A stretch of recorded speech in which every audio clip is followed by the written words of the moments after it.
MD আজির আলী আপনি লিখেছেন রমজান মাসে ইফতারের আয়োজন ফেসবুকে দেখানো ঠিক কিনা।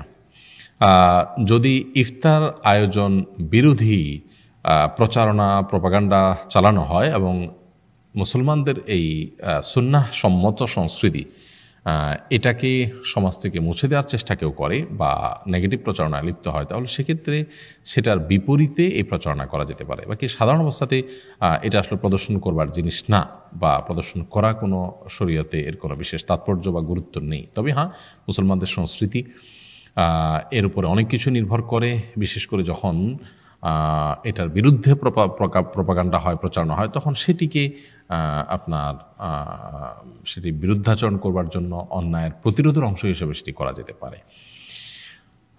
এমনিতে খাবার দাবারের খুব বেশি ছড়াছড়ি, ছবি দেখা দেখি, ছবি প্রদর্শন করি, এই জিনিসগুলো মৌলিকভাবে কোনো পছন্দনীয় বা প্রশংসনীয় বিষয় হতে পারে না। এরপর প্রশ্ন করেছেন সুরাইয়া মণ্ডল, আপনি লিখেছেন আমার বয়স 14 বছর, আমি হাঁটতে পারি না, আর কিছু সমস্যার কারণে আমি ঠিক করে বসতে পারি না, এর কারণে আমি নামাজ করতে পারি না, এক্ষেত্রে আমি কি করব? আল্লাহ তাআলা আপনাকে পরিপূর্ণ শেফা দান করুন, আমরা দোয়া করি। আপনি ঠিকমতো যদি বসতে না পারেন তাহলে সেক্ষেত্রে হেলান দিয়ে আপনি সালাত আদায় করবেন, ইশারা, মাথার ইশারা, এভাবে হাত বেঁধে দান কাজগুলো করবেন। এরপরে রুকুতে যে এবার মাথা ঝুঁকাবেন, সেজদার একটু বেশি ঝুঁকে মাথা সেজদা করবেন, অর্থাৎ ইশারা করবেন। আবার সেজদা থেকে উঠে বসার নিয়ত করে মাথা উঠাবেন, সেটা আপনার বৈঠক হিসেবে গণ্য হবে। সেখানে বৈঠকের যে কার্যাবলী আছে সেগুলো আপনি সম্পাদন করবেন। এভাবে ইনশাআল্লাহ আপনার সালাত আদায় হয়ে যাবে। ওয়েস্ট বেঙ্গল, ইন্ডিয়া থেকে আপনি প্রশ্ন করেছেন, আমরা দোয়া করি আপনাকে আল্লাহ তাআলা পরিপূর্ণ সেবা দান করবেন। এরপর এমডি জনি বিপিআরডি থেকে লিখেছেন, রোজা রেখে অ্যান্ডোস্কোপি পরীক্ষা করা যাবে কিনা। অ্যান্ডোস্কোপিতে মুখ দিয়ে যে পেটে নল ঢুকানো হয়, এই নলের সঙ্গে থাকা ক্যামেরা ইত্যাদি এগুলো পেটের ভেতরের ছবি তুলে আনে। তো এখানে যখন এটা পেটের ভিতরে যাবে তখন এটার সাথে থাকা মেডিসিন ইত্যাদি আপনার পেটে যাবে। সেজন্য আসলে রোজা রেখে অ্যান্ডোস্কোপি করা উচিত নয়, বরং অন্য কোনো সময় অ্যান্ডোস্কোপি করা যেতে পারে। এমডি শেখ রাসেল জিহাদি আদি থেকে আপনি লিখেছেন, আমার এক ভাইয়ের স্ত্রী প্রেগনেন্ট, ডাক্তারের রিপোর্ট অনুযায়ী 10-12 দিনের মধ্যে সন্তান প্রসব হবে। এ অবস্থায়ও সে রোজা রাখছে, এ অবস্থায় তার রোজা রাখা ঠিক হবে কিনা। সন্তান প্রসব হলে তার সাথে রোজা রাখা না রাখার তো বিষয়টা এরকম না যে রাখলে বড় কোনো ক্ষতি হয়ে যাবে নিশ্চিত। যদি এমন হয় যে এই ভদ্রমহিলা প্রেগনেন্সিতে অনেক অসুস্থ থাকেন এবং বাচ্চার অবস্থা খুব বেশি নাজুক থাকে, এরকম পরিস্থিতিতে যদি অভিজ্ঞ দিনদার ধার্মিক ডাক্তার, যিনি ধর্মের বা রোজার গুরুত্ব বুঝেন, সেরকম ভালো কোনো ডাক্তার যদি তাকে সাজেস্ট করেন যে এই অবস্থা তার জন্য রোজা রাখা উচিত নয়, তাহলে সেক্ষেত্রে তার রোজা না রাখাই উচিত। আর যদি সেরকম ব্যাপার না থাকে, নিছক ভয় থেকে যে এখন ডেলিভারি হবে তাহলে রোজা রাখবে কেন, তো সেরকম অহেতুক বা ঠুনকো অজুহাতে রোজা ভাঙার সুযোগ নেই। আমরা অনেক মা বোনদের কথা জানি, আলহামদুলিল্লাহ তারা শেষ মুহূর্ত পর্যন্ত রোজা রেখেছেন। তারা তাদেরকে সুস্থ স্বাভাবিকভাবে সন্তান প্রসব করার তৌফিক দিয়েছেন। সন্তান প্রসব কে কেন্দ্র করে 2-4-5 দিন রোজা রাখা যাবে না এমন তো কথা নেই। হ্যাঁ, পানি বেশি করে পান করতে হয়, সেটা তো সারা রাত তিনি পান করতে পারছেন। সো যদি স্পেসিফিক কোনো সমস্যা না থাকে কোনো রোগী, তাহলে সেক্ষেত্রে তার জন্য রোজা রেখে আপনার প্রেগনেন্ট অবস্থা রোজা রাখা কোনো নিষিদ্ধ কোনো বিষয় নয়। একবার শেষ মুহূর্তেও তিনি সে করতে পারেন, বরং করা উচিত যদি তার কোনো যৌক্তিক এবং শরিয়া সিদ্ধ কোনো কারণ না থাকে রোজা ভাঙার, তাহলে সেক্ষেত্রে রোজা ভাঙা বরং তার জায়েজ নেই। সাইদ মাহমুদুল হাসান আপনি লিখেছেন, রোজা অবস্থায় কানে ড্রপ দেওয়া যাবে কিনা। রোজা অবস্থায় কানে ড্রপ দেওয়া নিয়ে ওলামাদের একাধিক মত আছে। অনেক ওলামা ইকরাম নিষেধ করেন, তবে কানে ড্রপ দেওয়া যাবে এই মতটি অধিকতর বিশুদ্ধ আমার কাছে মনে হয়।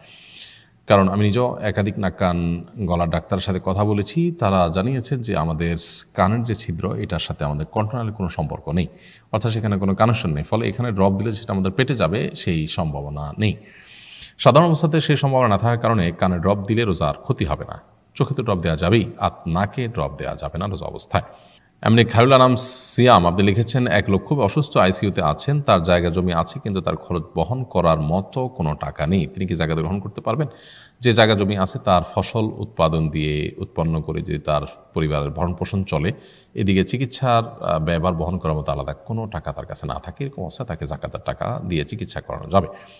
নাজিয়া আফরিন আপনি লিখেছেন, রোজা অবস্থা রান্না করার সময় প্রায় লবণ দেখার প্রয়োজন হয়, সেক্ষেত্রে যদি তরকারির ঝোল জিভা নিয়ে সাথে সাথে কুলি করে ফেলা হয় তাহলে কি কোনো সমস্যা দয়া করে জানাবেন। এটাও একান্ত প্রয়োজন না হলে করবেন না। যদি এরকম মনে হয় যে না আপনি এটা না দেখলে চেক না করলে পারিবারিক কলহ তৈরি হতে পারে স্বামী স্ত্রীর মধ্যে, বা আপনি যেখানে আছেন সেখানে ঝামেলা তৈরি হতে পারে, তাহলে এটা করতে পারেন। স্বাভাবিক অবস্থা আপনি ধারণা করে অনুমান করে রান্নাবাড়া করবেন এবং এটা অ্যাভয়েড করবেন। ইয়াহিয়া হায়দার লিখেছেন, আমার বাড়ির পাশে মসজিদের পুকুরের পানি ভালো, অনেক সময় মসজিদের পুকুরের পানি রান্নাবান্নার জন্য ব্যবহার করে, এটা জায়েজ আছে কিনা? পুকুরের পানি তো আসলে অবারিত থাকে, এটা আপনি নিয়ে রান্নাবান্না করলে সেটা জায়েজ আছে, কোনো অসুবিধা নেই। মুক্তি আপনি লিখেছেন, মুকি তিয়ারি থেকে আপনি লিখেছেন, রোজা রাখা অবস্থা স্বপ্নদোষ হলে রোজা হবে কিনা? স্বপ্নদোষ হলে রোজা হবে, কোনো অসুবিধা নেই। স্বপ্নদোষটা মানুষের ইচ্ছায় হয় না, এই জন্য স্বপ্নদোষ হলে রোজা ভঙ্গ হবে না। এমডি জোবায়ের হোসেন লিখেছেন, হাতের নখ কি বড় রাখা যাবে? হাতের নখ বড় রাখা সুন্নার খেলাফ, মাকরুহ, অনুচিত কাজ। নখের চিপায় ময়লা থাকে ইত্যাদি, এটা অপরিচ্ছন্নতাও, অস্বাস্থ্যকর বটে। নবীগণের সুন্নাহ, সকল নবীগণের কমনস কিছু সুন্নার ভিতরে একটা হলো এটা যে নখ ছোট করা, এই জন্য নখ বড় রাখা নাজায়েজ এবং গুনাহের কথা। তবে এর কারণে হারাম হবে না যদি সে এটার উপর নেল পালিশ ব্যবহার না করে, ঠিকমতো নামাজ পড়ে এবং পরিচ্ছন্ন রাখে। তবে অবশ্যই সেটা মাকরুহ বা অনুচিত এবং সুন্নার খেলাফ। রবি রহমান লিখেছেন, কোনো জায়গায় পশ্চিম দিক কোন দিকে সেটা না জানলে কিভাবে নামাজ আদায় করা হবে? বোন রবি, পশ্চিম বা কেবলা কোন দিক সেটা আপনি নিশ্চিত বন্ধ থাকে, তাহলে সেক্ষেত্রে আপনি ধারণা করবেন, যেদিকে প্রবল ধারণা হবে সেদিক ফিরে সালাত আদায় করবেন, ইনশাআল্লাহ নামাজ হয়ে যাবে। এমডি আবু তাহের লিখেছেন, রোজা থাকা অবস্থায় চুল দাড়ি কাটা যাবে কিনা? যাবে, কোনো অসুবিধা নেই, চুল দাড়ি কাটলে রোজার কোনো ক্ষতি হয় না। সোনিয়া ইসলাম আপনি লিখেছেন, কোরআন শরীফ পড়তে পারি না, চেষ্টায় আছে ইনশাআল্লাহ, রিডিং পড়তে খুব মন চায়, বাংলা পড়া যাবে কিনা? বাংলা দেখে উচ্চারণ দেখে কোরআন পড়া জায়েজ নাই, বরং আপনি কোরআন তেলাওয়াত করা শিখে ফেলতে পারেন, এবং সেটা চেষ্টা করলে খুব আহামরি কষ্ট হবে আপনার তা না, চেষ্টা করলে কিন্তু সেটা করা যাবে। আপনি প্রয়োজনে অন্যদের কোরআন তেলাওয়াত শুনবেন, কিন্তু উচ্চারণ সহযোগিতা নিয়ে কোরআন পড়বেন না। এরপরে মুনতাহা ফেরদাউস লিখেছেন, বাথরুমের কমোড পূর্ব পশ্চিমে করে বসানো যাবে কিনা? না, এটা মাকরুহ। পূর্ব পশ্চিম দিকে ফিরে পেশাব পায়খানা করা অনুচিত। যদি পৃথিবীর এমন কোনো দেশে থাকেন আপনি, তাহলে সেটাকে অ্যারেঞ্জমেন্টটা চেঞ্জ করে নেওয়ার চেষ্টা করবেন। আর যদি সেটা আপনার হাতে না থাকে, তাহলে সেক্ষেত্রে বসাটাকে আপনি মানে কেবলার দিকে সরাসরি না হয় সেই চেষ্টা করে একটু বসার চেষ্টা করবেন, কারণ কেবলামুখী হওয়া পেশাব পায়খানার সময় এটা মাকরুহ। এমডি জান্নাতুল ফেরদাউস আপনি লিখেছেন, আমি একজন ছেলে, আমার নাম জান্নাতুল ফেরদাউস, আমার নাম কি পরিবর্তন করতে হবে? আসলে জান্নাতুল ফেরদাউস আমাদের সমাজে মেয়েদের নাম হিসাবে পরিচিত। জান্নাত শব্দটি স্ত্রীলিঙ্গ, সেই জায়গা থেকেও এটা মেয়েদের জন্য সাধারণত রাখা হয়। বাগান শব্দটি যায় মেয়েদের সাথে নানা কারণে, যার কারণে সেটি মেয়েদের জন্য রাখা হয়। বাকি এটা রাখলে শরিয়ার আলোকে যে কোনো গুনাহ হবে ব্যাপারটা সেরকম না। তারপর এটা মেয়েদের নাম যেহেতু, অতএব এটা পরিবর্তন করাটা আপনার জন্য আমরা শ্রেয় মনে করছি, কারণ পুরুষরা মেয়েদের বেশভূষা ধারণ করার ব্যাপারে শরীয়তে নিষেধাজ্ঞা রয়েছে। যদি আপনি এখানে বেশ ধারণটা ইচ্ছাকৃত করেননি, কিন্তু তাদের সাথে সাদৃশ্য হয়ে যাচ্ছে, এই জন্য আমার মনে হয় এটা পরিবর্তন করার দরকার। যদি কাগজপত্র চেঞ্জ করা সম্ভব নাও হয়, তো অন্তত যেটা প্রচলিত নাম সেটা চেঞ্জ করতে পারেন, কাগজপত্র যা আছে তাই থাকলো। মোহাম্মদ আরিয়ান সাজিব লিখেছেন, জানাজার নামাজের পর হাত তুলে দোয়া করা কি জায়েজ? জানাজার নামাজের পর আর কোনো দোয়া নেই, জানাজার নামাজটাই একটি দোয়া। তবে মৃত ব্যক্তির কবরে দাফন করার পর কেবলামুখী হয়ে তার জন্য প্রত্যেকে যার যার মতো দোয়া করা সুন্নাহ, তবে জানাজার পরে আলাদা কোনো দোয়ার অপশন নেই হাদিসের আলোকে।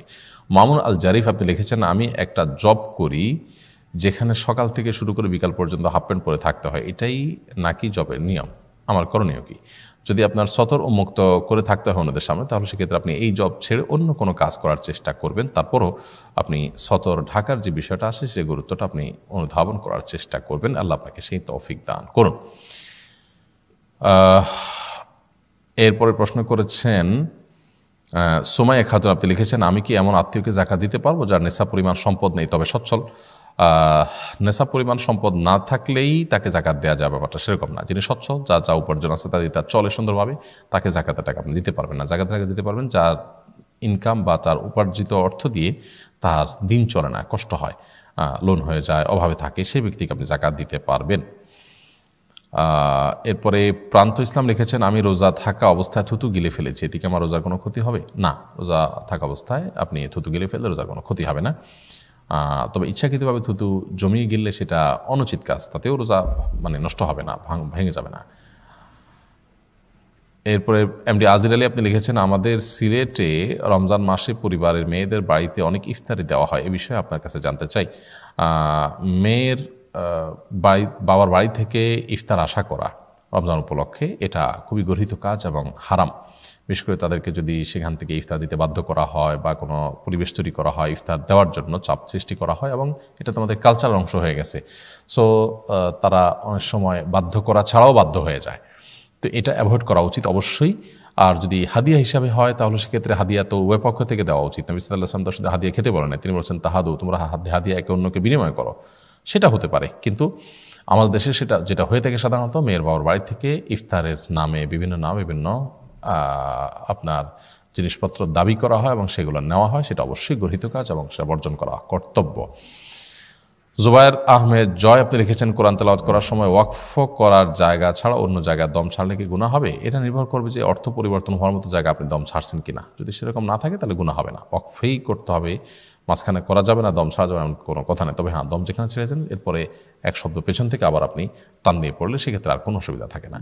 সিয়াম আহমেদ লিখেছেন, তারাবির নামাজে হাত ব্যথা হয়ে গেলে হাত ছেড়ে দেওয়া যাবে কিনা? যাবে, কোনো অসুবিধা নেই। অনেকক্ষণ ধরে হাত ধরে রেখেছেন, এক হাত ছেড়ে দিলেন, আবার আরেক হাত ছেড়ে দিলেন, যাতে নামাজের মধ্যে আপনি আসেন অন্তত এটুকু বোঝা যায়, সেটা লক্ষ্য রাখতে হবে। একেবারে হাত ছেড়ে আমরা হয়তো আলেন যে আপনি নামাজে আসেন কিনা বোঝা যাচ্ছে না, সেরকম হওয়া উচিত না। এমডি মেহেদি হাসান আপনি লিখেছেন, রমাদান মাসে অনেকে রোজা রেখে ইফতারের পর সিগারেট খায়, তাদের রোজা কি আদৌ হবে?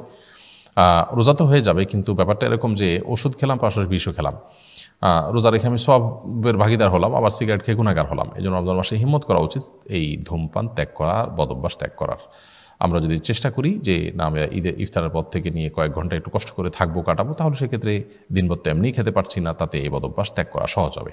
এমডি হানিফ মিয়া আপনি লিখেছেন, সাহরির সময় শেষ হওয়ার পরে দাঁতে লেগে থাকা বা দাঁতের চিপায় থাকা খাবার গিলে ফেলা যাবে কিনা?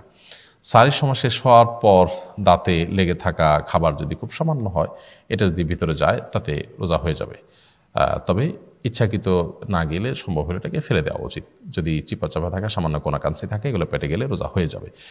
এমডি সাখাওয়াত হোসেন লিখেছেন, কি দিয়ে ইফতার করা সুন্নাত জানলে উপকৃত হবে? ইফতার খেজুর দিয়ে করা সুন্নাত, যদি খেজুর না থাকে তাহলে পানি দিয়ে ইফতার করা সুন্নাত। এমডি মানিক হোসেন লিখেছেন, আমাকে সারা রাত কাজ করতে হয়, আমি সারি খেয়ে ঘুমাই, ঘুম থেকে উঠতে উঠতে জোহরের সময় হয়ে যায়, এতে আমার রোজার কোনো সমস্যা হবে কিনা?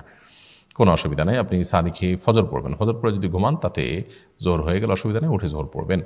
সাদিয়া আফরিন আলিনা এর দিকে আপনি লিখেছেন, নামাজের সামনে বা পাশে স্যান্ডেল বা ঝাঁটা থাকলে সেখানে নামাজ আদায় করা যাবে কিনা? কোনো অসুবিধা নেই, এতে নামাজের কোনো ক্ষতি হবে না। যদি নামাজের এরিয়ার বাইরে, সিজদার এরিয়ার বাইরে এরকম কোনো কিছু থাকে, আপনার নামাজ হয়ে যাবে।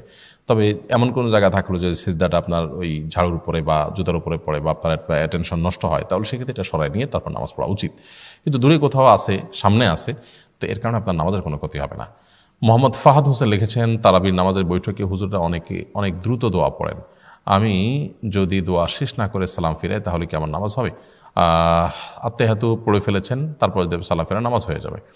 দুরূদ শরীফ যতটুকু পারছেন ততটুকু পড়ে যদি সালাম ফেরান তাতেও আপনার নামাজ হয়ে যাবে। সঞ্জনা রায়না এডি থেকে আপনি লিখেছেন, আমার শ্বশুরবাড়ি এলাকা মহিলাদের মধ্যে প্রচলিত আছে পিরিয়ড হলে গোসল না করে বাড়ির কোনো কিছুতে হাত দিলে সেটা নাপাক হয়ে যায়। আমার শ্বাসকষ্ট আছে, একটু ঠান্ডা পেলে অনেক বেড়ে যায়। শাশুড়ি বা যা এর জন্য একরকম বাধ্য হয়েই সকালে গোসল করতে হয়। তাদেরকে বোঝানোর চেষ্টা করে ব্যর্থ হয়েছে, এতে কি আমার সাথে জুলুম করা হচ্ছে না? মতো অবস্থা করণীয় কি? অবশ্যই আপনার সাথে জুলুম করা হচ্ছে। আপনার শাশুড়ি, আপনার যা সহ আশপাশে যারা এই প্রথায় বিশ্বাস করেন তারা ভুল বা ভ্রান্তির মধ্যে আছেন। এটা শরীয়তের বা ইসলামের কোনো নির্দেশ নয়। মেয়েরা মাসিক অবস্থায় কোনো কিছুতে হাত দিলেই, গোসল ছাড়া হাত দিলে সেটা অপবিত্র হয়ে যাবে, এরকম কোনো কথা নেই। বরং যে কোনো কিছু তারা ধরতে পারেন, রান্নাবাড়া করতে পারেন, কোনো সমস্যা নেই। পিরিয়ড অবস্থায় প্রতিদিন কোনো জিনিস ধরতে হলে দিনের শুরুতে তাকে গোসল করে নিতে হবে, এটি নিছকই আমাদের নিজেদের বানানো বিশ্বাস, এবং সেটা আরেকজনের উপরে চাপিয়ে দেওয়া অবশ্যই জুলুম। তাদেরকে আল্লাহ হেদায়েত দান করুন, তাদেরকে আল্লাহ তাআলা বুঝার তৌফিক দান করুন। নাফির ইসলাম লিখেছেন, তারাবি নামাজ পড়লে কি কেউ তাহাজ্জুদ নামাজ পড়তে পারবে? তারাবি পড়লেও আপনি তাহাজ্জুদ পড়তে পারেন, কোনো অসুবিধা নেই। সন্ধ্যারাতে তারাবি পড়েছেন এর মানে এই না যে আপনি আর ভোররাতে তাহাজ্জুদ পড়তে পারবেন না। অবশ্যই ভোররাতে উঠে তাহাজ্জুদ পড়ার সুযোগ থাকছে। ওম্মে হাবিব আপনি লিখেছেন, আমার প্রথম স্বামীর সঙ্গে ডিভোর্স হয়েছে, প্রথম বিয়ের একটি পুত্র সন্তান আছে, দ্বিতীয় স্বামীর ঘরে একটি সন্তান আছে। আমার বাবার বাড়ি থেকে যে সম্পদ পেয়েছি তা দুই ঘরের সন্তানের মধ্যে কীভাবে বন্টন করব? অনুপাত কীরকম হবে? দুই ঘরের সন্তানই কিন্তু আপনার সন্তান, সেই হিসাবে আপনার মৃত্যুর পর আপনার সন্তান হিসাবে তাদের সমান হারে তাদের সম্পদে তারা ভাগ পাবে। বাবার সম্পদে যেরকম ভাগ পায়, মায়ের সম্পদে ঠিক একই হারে ভাগ পাবে, এবং তারা উভয় ঘরের সন্তান, অর্থাৎ উভয় সন্তান হওয়ার কারণে আপনার তাদের সমান হারে পাবে, এবং এক্ষেত্রে কোনো তারতম্য হবে না যে আপনার আগের স্বামীর বা বর্তমান স্বামীর। তারা সবাই আপনার সন্তান, সেই হিসাবে পরিপূর্ণই আপনার কাছ থেকে তারা হক পাবে। খালেদা মল্লিক লিখেছেন, ছোটবেলায় আমার চোখে সূচ লেগে চোখে সমস্যা হয়, তখন আমার মা মানত করেন আমার চোখ ভালো হলে তিনি আর স্বর্ণ ব্যবহার করবেন না। আমার চোখে এমন কিছু সমস্যা আছে, এখনও কিছু সমস্যা আছে, আমার মাকে স্বর্ণ ব্যবহার করতে পারবেন? আপনার চোখের সমস্যা থাকুক কিংবা না থাকুক, আপনার মা স্বর্ণ ব্যবহার করতে পারবেন। এটি আমাদের সমাজের নিজেদের বানানো মন গড়া বিষয়, যে আমরা অনেক সময় এরকম মানত করি যে আমার এই কাজটা হলে আমি এটা করবো না। কোনো বৈধ জিনিসকে নিজের জন্য অবৈধ করা জায়েজ নয়। আল্লাহ সুবহানাহু ওয়া তাআলা বলেছেন, লিমাতু হাররিমা আহলাল্লাহু লাক, যেটা আল্লাহ আপনার জন্য হালাল করেছেন সেটা আপনি কেন হারাম করতে চান? এই জন্য আপনার মা স্বর্ণ পরবেন। তার এই যে বলেছেন যে চোখ ভালো হলে আমি আর স্বর্ণ পরবো না, এইটা বলাতে তার জন্য স্বর্ণ পরাটা কোনো নিষিদ্ধ বা হারাম হয়ে যাবে না, এবং স্বর্ণ পড়লে যে আপনার কোনো ক্ষতি হয়ে যাবে ব্যাপারটা সেরকমও না। প্রিয় দর্শক, দেখতে দেখতে আমরা অনুষ্ঠানের একেবারে শেষ প্রান্তে চলে আসলাম, এবং আজকে এখানে আমাদেরকে শেষ করতে হচ্ছে। আল্লাহ তৌফিক দিলে পরবর্তী অনুষ্ঠানে আবারও দেখা হবে। সে পর্যন্ত আল্লাহ সুবহানাহু ওয়া তাআলা আমাদের সবাইকে সুস্থ রাখুন। রমাদানের শেষ দশক খুবই গুরুত্বপূর্ণ। এই দশক ইবাদত বন্দেগীতে সর্বোচ্চভাবে কাটানোর জন্য আমরা আপ্রাণ চেষ্টা করি। শেষ দশক রাত জেগে আমরা ইবাদত বন্দেগী করার চেষ্টা করি। আল্লাহ আমাদের সবাইকে সেই তৌফিক দান করুন।